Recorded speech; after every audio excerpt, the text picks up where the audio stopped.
All right, well, welcome everyone to another edition of the Unpredictable Pipeline. My name is Matt Hines, and we are talking to marketing leaders throughout the country about their unpredictable pipeline journey in 2020, as many of them started the year with big goals, with solid plans, and then the pandemic happened. And joining us today, Brendan from from Brainshark. Well, I've been doing it all day. We're just going to keep on from Brainshark. Brendan, thank you very much for joining us. Maybe just start by introducing yourself, your role at Brainshark, and maybe a little bit of sort of how you started the year and then what changed. Yeah, sure. And hello, Matt. Hello, everybody. Thanks for having me. So my name is Brendan Cournoyer. I am the VP of Marketing at Brainshark. We are a data-driven sales enablement and readiness platform based just outside of Boston, Waltham, Massachusetts. And yeah, it's been a year. So to put it mildly, and I think everyone kind of came into the year with certain expectations.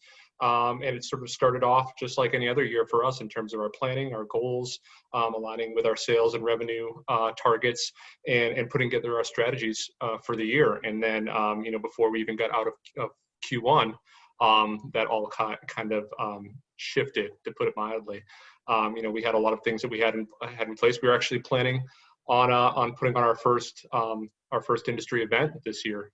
We had a lot of work that went into that, and ended up deciding to, a lot of companies were deciding, okay, are we going to cancel outright? Or are we going to make this go virtual? We actually decided to postpone till hopefully we can do it right, as this was our first year. But this is going to be a big year for us. A lot of big, exciting initiatives like that from the marketing side. And then a lot of things changed, and we've had to adjust and roll with the punches like a lot of organizations have. Yeah, and I think, obviously, the spring is usually sort of full of events. I know you guys have done a lot of conferences and field events in the past. Obviously, those got erased off the calendar for the most part. What did you guys pivot to? What were some of the things that you did to sort of try to maintain pipeline? What were some of the maybe lasting lessons out of some of those sort of pivots and changes in your go-to-market strategy? Well, I think, initially the events were the big thing because that was going to require the greatest amount of adjustment. I think a lot of organizations have a pretty heavy event schedule going into the early part of Q2. So this was all happening right when you're preparing to get in front of people, to get in front of new buyers, to get your brand out there, and obviously to generate some leads and opportunities. And so that sort of, there was a lot of confusion, and there was a lot of, what do we fill this gap with? Mm-hmm. And in some cases it was, the virtual events that started getting replaced, that the live events were being replaced with, and trying those out and seeing how those work. But I think for the most part, the expectation was it was going to be a very different type of engagement, and it ended up being so. So there was filling, but you're still trying to fill the calendar with those types of activities. You're trying to still find different ways and creative ways and unique ways to get in front of potential buyers, potential prospects. So there's that gap to fill, but then there was also in some cases a budget gap to fill. Like there were some events that were being completely just wiped out and canceled.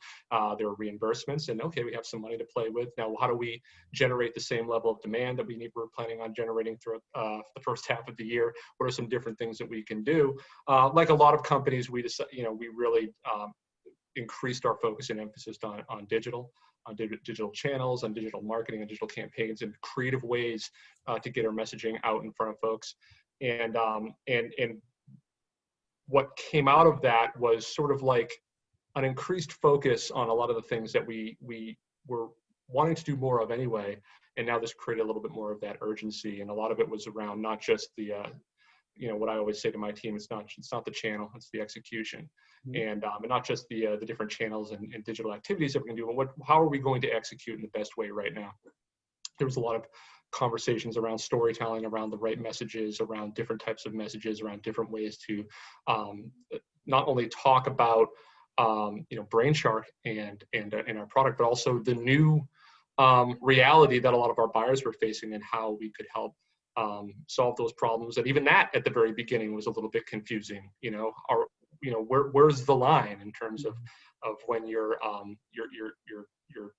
coming off as sort of taking advantage of a situation that was obviously very serious, very confusing, and what's the message? And then I think everyone, all the companies pretty much decided that in these uncertain times, this is how we're going to tell this story, and then that became a thing.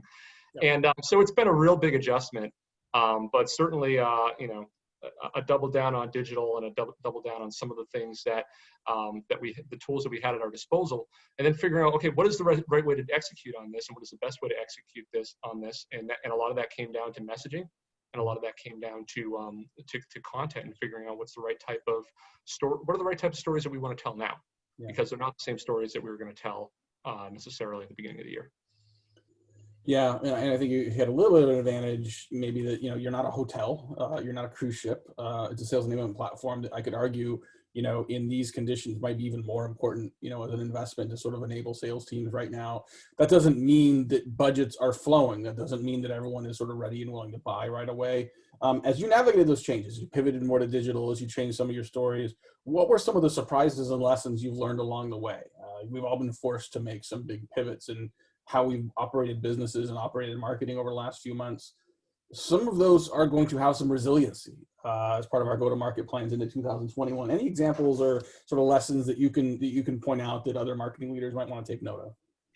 Yeah, I think a big thing for us, and again, it's not necessarily groundbreaking lessons, but lessons that really, when you start to focus in on the things that are going to work the best for you in that moment, certain things rise to the top. And I think for us, it was really all about how do we accelerate the right types of conversations? How do we accelerate exposure from our buyer's standpoint, exposure to our product, to our offering, and what are the different mechanisms we can use to do that? And a big thing that we decided to do was really cut back on the thought leadership and the really top funnel type of content, and really try to focus on telling more of the types of stories that are going to lead to that accelerated conversation, and frankly, the types of conversations that we know are going to lead, the types of interactions, I should say, that we know are going to lead to the highest quality conversations when we pass those leads over to our sales team.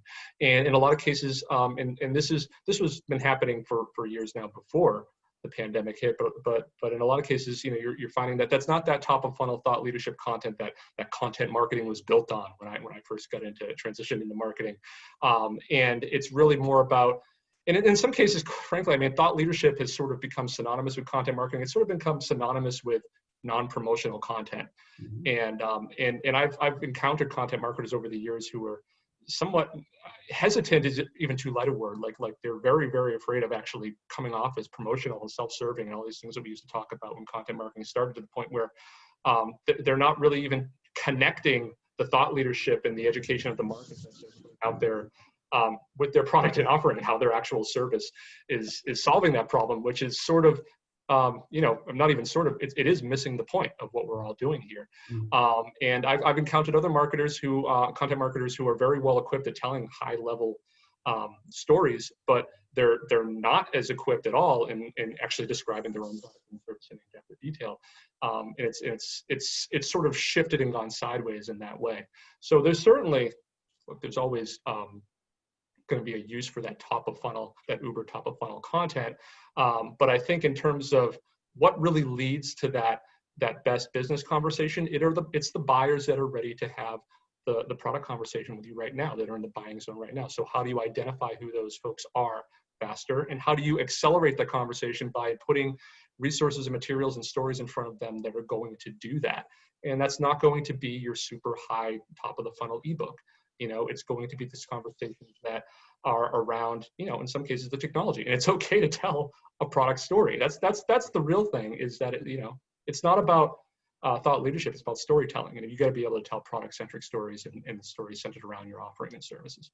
Well, and what you're sharing and sort of is around doing less thought leadership and be more focused on more product messaging. I mean, on one hand, it's kind of counter to what a lot of companies have done in this period of doing more thought leadership and more content.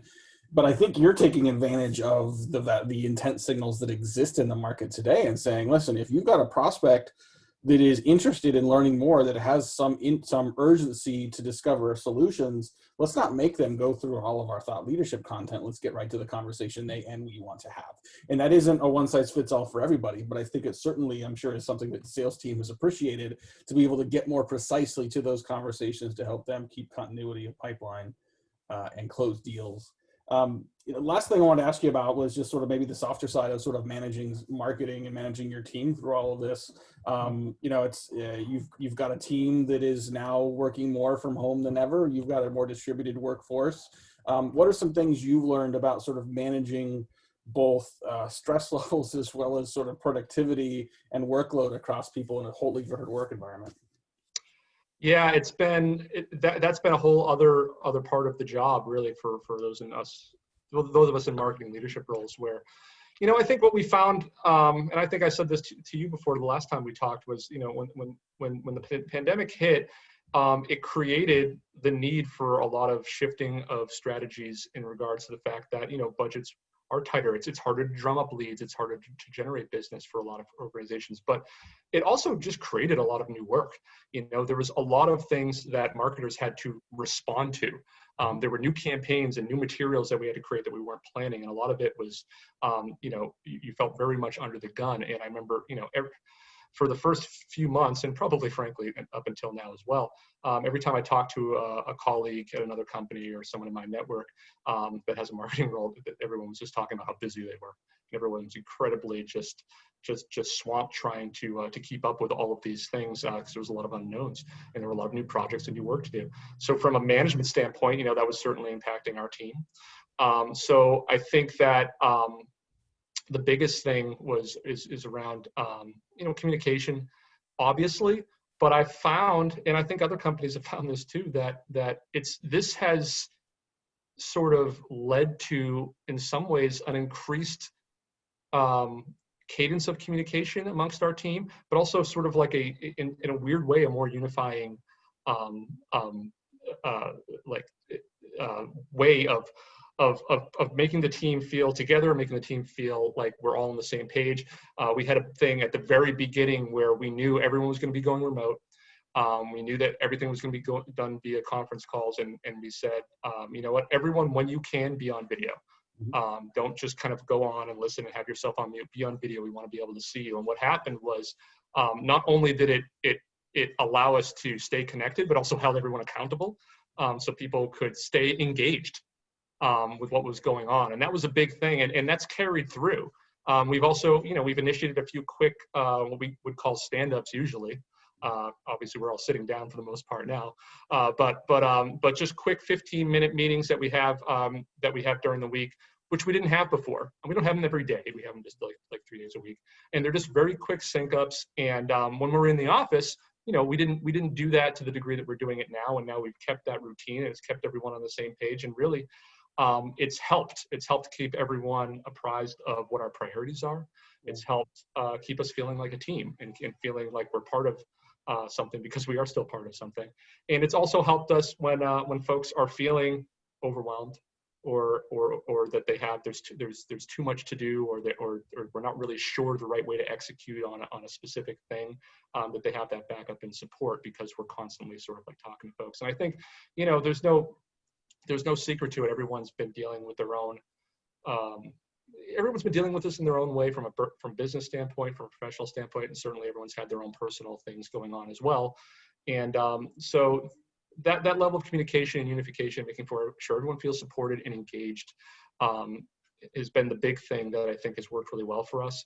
And it's not going to end anytime soon. We're not, at Brainshark, we're not going back to the office for a while. So we're going to hopefully continue that. And yeah, that's been the big thing for us as a team. Yeah. Well, Brandon, thank you so much for sharing all of these insights. Thank you for your candor and honesty in doing this as well. And another good example of just managing that unpredictable pipeline, and through leadership resiliency, getting our way through it. Thank you very much for watching another edition of the Unpredictable Pipeline. We'll see you next time.